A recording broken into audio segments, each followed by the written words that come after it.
tutup apa segala macam. Saya melahirkan 4 film sebetulnya, 4 cerita, ya kan.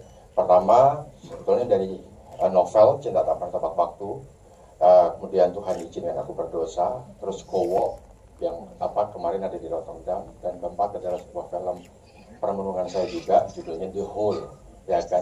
Dan itu juga akan tayang di dalam kemungkinan tahun depan, tahun ini, tapi akhir tahun. Jadi semua seolah-olah numpuk sekarang gitu kan. Tapi sebetulnya ini adalah cerita lama, ini adalah sebuah skenario lama yang baru tereksekusi dalam 2 tahun terakhir. Tapi semua numpuk, tiba-tiba dapat tanggal tayang di di tahun ini. Semoga ini waktu yang tepat ya, karena beberapa film saya yang dulu pada saat kita syuting di sebelum pandemi tiba-tiba hangus, hilang, dan kemudian nggak jadi tayang di bioskop karena waktu-waktu yang tidak tepat, ya kan. Yang tadinya kita syuting untuk bioskop tiba-tiba langsung dialihkan ke OTT, ya kan. Itu sering banget, dan jalanan itulah yang akhirnya kemudian merujuk pada takdir, gitu kan. Dan ternyata cinta itu ada pada pusara itu. Cinta itu adalah tentang waktu, cinta itu ternyata juga bicara tentang pengorbanan, dan akhirnya kemudian muncullah takdir. Nah, itu dengan baik pada saat saya membaca novelnya Mas Putut. Jadi kayak saya itu kayak digedor gitu loh, diingatkan gitu. Apalagi kan pada saat pandemi itu kan kita semua dalam keadaan baper ya, sensitif, dikit-dikit bisa marah, bisa nangis sendiri apa segala macam. Jadi novelnya Mas Putut itu pas banget. Dari judulnya saya ngerasa bahwa cinta tidak pernah tepat waktu. Itu kayak kok kayak sedikit cheesy, tapi ketika kita dalamin ya kan ternyata itu punya filosofi yang tinggi sekali. Saya pikir saya akan membaca sebuah novel pada saat itu novel yang berat gitu kan. Ternyata karena Mas Putut kan, Putut EA dikenal dengan tulisan-tulisannya yang cukup dalam, filosofinya tinggi juga gitu kan. Tapi ketika saya membaca itu ringan, sangat ringan, seperti halnya mungkin teman-teman bisa menyaksikan filmnya. Tetapi di babak kedua menjelang akhir itu tiba-tiba novel itu ketwist, ya kan, ketwist tiba-tiba berada dalam sebuah dimensi ngomongin tentang cinta yang lebih dalam. Tiba-tiba ada Batara Kala dihubungkan dengan wayang ini, dihubungkan dengan tokoh mitos ini apa segala macam. Saya melihat itu. Akhirnya kemudian saya langsung menghubungi Mas Putut, Mas saya mau membuat ini karena itu sangat relate. Novel itu seolah-olah seperti mengartikulasikan apa yang selama ini, ya kan, itu saya rasakan, ya kan. Saya bisa kebayang, ada A, B, C, D gitu kan. Tapi kalau cowok, agak berat ya gitu kan, susah gitu kan. Itu ya, akhirnya kemudian ini terdelay, tiba-tiba muncul itu, kita bikin horor dulu yuk, kayak menarik dulu. Kemudian jadilah Trinil, ya kan. Delaynya Mas Agung jadi sebuah karya yang box office ya, luar biasa ya. Ya kan, saya tawarin yang lain, ada Gowo loh, enggak mau seks gitu kan. Hantu aja. Pokoknya setan-setan aja dulu kan. Pokoknya hantu aja. Ya udah kayak ya, akhirnya kalau kita bikin apa? Belunggu yang susah berarti nyari rival ya di sini. Nyari rival. Pas kan dia. Gimana teman-teman? Laki-laki yang susah dicari. Ya. Berapa tahun? 1 tahun berarti proses pencarian Daku. 1 tahun lebih. 1 tahun lebih ya. Wow. Jadi skenario udah jadi. Saya sama Haki sudah siap. Ya. Kita selalu menggodok skripnya itu tuh lama memang. Lagu dari Temeli sudah siap. Apa Mas yang bikin lama menemukan sosok Daku? Dari Mas Agung, apa yang bikin lama banget, harus pas banget, apa Mas? Negonya kali ya. Enggak. Waktunya Mas ya. Semua harus tepat waktu memang. Enggak tahu, saya enggak pas aja. Ada ini, enggak ya, ada ini. Saya enggak mau nyebutin ya. Ada beberapa nama laki-laki, aktor laki-laki Indonesia gitu kan. Bukan soal ganteng ya kan, ganteng atau bukan soal bisa main apa tidak, apalagi soal follower, saya nggak peduli dengan itu, kan. Tapi soal pas aja gitu, yaitu tepat waktu itu ternyata kayak takdir gitu, kayak nyata gitu, gitu aja. Senang banget, dan itu waktu akhir tahun itu memang saya menyelesaikan 2 film yang disutradari oleh Mas Hanung, jadi saya udah ngerti deh gimana gitu ya. dari ipar adalah maut langsung masuk ke Ya. ini cinta. Ya apa seneng gitu.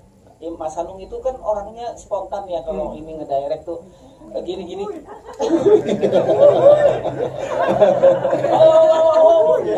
Jadi di set banyak ini ya seruannya ya, banyak berproses bersama Reval dan juga Om Slamet gimana Bu Dewi Irawan? Kalau sama Mas Slamet saya udah 4 kali jadi suami istri, Ya. jadinya udah ngeblend banget. Udah nggak boleh banget. Nah kalau anak yang satu ini nih, Sama ini anaknya baik, berasa anak banget kayak buaya hanya di film ya Bu ya, aslinya baik. Ibu Dewi Irawan tepuk tangan dong. Kita nggak Mbak Miriam Bellina, kalau Mbak Miriam Bellina seperti apa menjadi malaikat tanpa sayapnya, daku di sini. Udah pengen tahu. Kalau kata Rangga, kryptonite-nya. Yes. Kryptonite daku. Tante Wijang itu nggak jauh seperti saya ya, 11-12. Betul. Mungkin itu juga kenapa Hanung memilih saya, karena saya adalah seorang penikmat juga.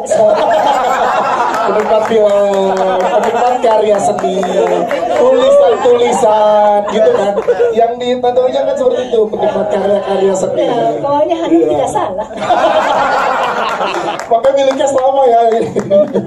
Oke. Terima kasih Hanung. Terus gimana Mbak Miriam untuk build chemistry bareng sama Reval karena banyak adegan intensif ini? Sama Revel, aduh gimana ya. Kita udah sering ketemu juga kan ya. Jadi ya udah ya menyatu kita. Pasti ini peran cocok banget deh pokoknya itu. Iya, Mbak dan Miriam. sebagai nikmatin aja. Penikmat karya seni mendapatkan karya seni yang luar PKB aja biasa. lain kan. Tuh kan, silahkan. Halo semuanya, terima kasih sudah datang. Kalau aku sama sih sebenarnya, aku agak akhir-akhir juga ya. Tapi kayak kita semua akhir-akhir ya. Cuman alhamdulillah, maksudnya sama sih, sama seperti yang lain. Yang pasti berkomunikasi sama Mas Hanung. Ini kira-kira karakternya mau dibuatnya seperti apa. Walaupun aku juga ada interpretasiku sendiri gitu setelah baca full script. Selain itu juga alhamdulillah Mas Hanung juga memberikan arahan yang cukup istilahnya jelas lah untuk karakter aku mau seperti apakan gitu. Dan kalau untuk sama Reval, kita sebelumnya sudah pernah syuting bareng juga sebagai pasangan. Jadi ya itu mempersingkat waktu sih sebenarnya untuk mungkin cari chemistry juga gitu. Dan apa ya, mungkin yang bikin agak gimana karena kita udah lama nggak ketemu tapi kita temenan sebenarnya gitu. Jadi iya Reval. Kalau sudut pandang seorang Nadia Arina terhadap karakter Nadia tuh seperti apa dalam memandang cinta sih? Sebenarnya karakter Nadia ini menurutku visual perempuan-perempuan Indonesia banget ya gitu, yang kayak melakukan banyak cara sebagai pacar gitu biar gue harus bisa sebaik mungkin biar cepetan dinikahin gitu. Tapi ternyata nggak ngaruh juga, bukan tergantung di kitanya juga gitu loh, tergantung di laki-lakinya sebenarnya melihat relationship-nya seperti apa gitu. Jadi mungkin banyak banget yang akan relate gitu, kayak gila ya gue udah beresin kosan kayak gitu loh tiap hari, makanan tiap hari gue kirimin ke rumahnya, gila gue nggak dinikah-nikahin juga gitu kali ya. Pelanggaran sih itu. Tolongnya untuk laki-laki semuanya jangan seperti itu. Tuh, itu pesan dari Nadia. Ya, entah Nadia Arina atau Nadia di Cinta Kabaran Tepat Waktu. Nadia aja deh, jangan Nadia Arina. Oke. Nadia Arina, terima kasih. Terima kasih. Selanjutnya kita ke Mira Filza sama dengan teman-teman cast yang lain. Apanya? Senang hari ini bersama dengan teman-teman cast yang lain. Sekali. Dan kalau boleh diceritakan bagaimana proses keseruan selama produksi bersama dengan ensemble cast ini, Mira, silahkan. Okay. Hello everyone. Kalau saya ngomong bahasa Malaysia bisa ngerti kan? Bisa. Bisa kan? Kita udah sering ketemu sama Kak Azli. Iya, iya, okey.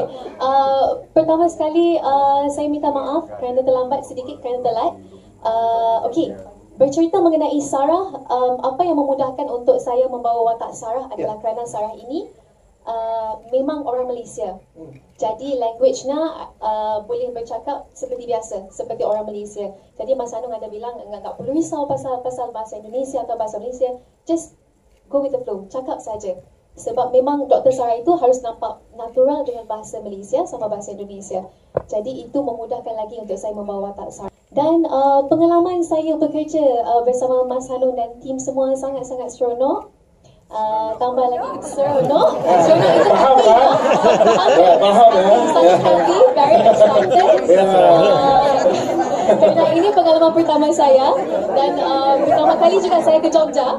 Kan kerana syutingnya keseluruhan berlaku syutingnya di Jogja. Yes. Jadi I'm very excited and happy to meet all of them. Ya, itu dia. Tepuk tangan dong untuk Mira. First time ya untuk Mira ya, berada di Rejagiri dan Ke sana lagi. mau kesana lagi ya. Itu kode ke Mas Hanung biar diajak main film lagi ya. Terima kasih Mira. Sama-sama. Sekarang kita ke Reval Hadi sebagai Daku di sini. Oh, ada tapi gitu. Dia malas Oh iya, Reval, ini karakter yang luar biasa di sini Daku sebagai penulis. Gak hanya diri lo sebagai penulis dan juga mengartikan untuk karakter Daku di sini, tapi lo juga harus baur dengan skema teman-teman penulis di Jogja kan tadi ditunjukkan. Betul. Gimana seorang Reval untuk riset karakter Daku ini? Silakan. Oke, assalamualaikum warahmatullahi wabarakatuh semua. Selamat sore. Jadi gue gak tahu apa soal penulis kan sebenarnya, dan emang bener-bener nol nih sebagai Reval Hadi, kayaknya nggak tahu penulis itu kayak gimana. Tapi karena ini pertama kalinya juga sama Mas Hanung di direct, Mas Hanung ngerti gitu visi misi untuk karakter Daku itu seperti apa. Dan gue sangat percaya gitu dari cara mereka memiliki intuisi, terus juga orang yang pengennya bebas gitu. Ya gue ngambil dikit-dikit yang mirip sama gue. Cuman yang paling mirip di sini justru kisah hidupnya gitu. Ada relate-nya gitu. Pernah pacaran juga 5 tahun sama perempuan dan akhirnya gue merasa tidak siap dan dia akhirnya sebulan kemudian nikah gitu. Oh, ada part Ada realnya. gitu. Coba dari sisi penulisnya paling banyak tanya-tanya sama Sanung sih. Kita coba banyak-banyak bukan cheesy-nya ya, tapi lebih ke otaknya penulis itu seperti apa sih gitu. Mereka tuh cara melihat perspektifnya itu kan luas banget ya. Dan instingnya tuh kuat gitu. Paling itu sih yang dituang ke karakter Dakunya. Yang memerankan karakter Daku tuh seorang Reval Hadi. Mungkin karena kompleksnya Daku ya. Karena di bukunya, di novel itu sendiri tuh, dia tuh emang yang resah, dia tuh emang yang ragu, orangnya maunya bebas, orangnya nggak pengen ada tanggungan, tapi satu sisi dia belum berdamai sama diri sendiri, satu sisi dia banyak penyesalan gitu. Mungkin itu kali ya yang gue coba gali ya dari kisah hidupku yang nggak playboy sama sekali kok.